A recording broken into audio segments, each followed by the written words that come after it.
In this video, I'm gonna be showing you how to use double Instagram app on iPhone.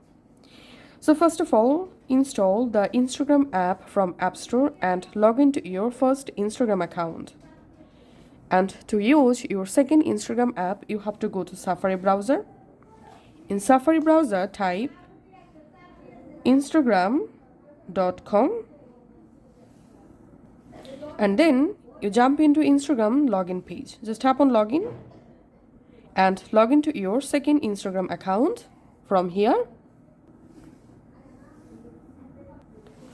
Once you successfully signed into your second Instagram, now we have to install this second Instagram app to our home screen. So from here, tap on the share and tap on more. Tap on add to home screen. Leave as it is, just tap on add.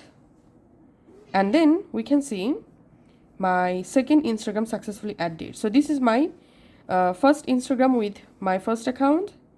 And this is the second Instagram with second Instagram account. Thanks for watching.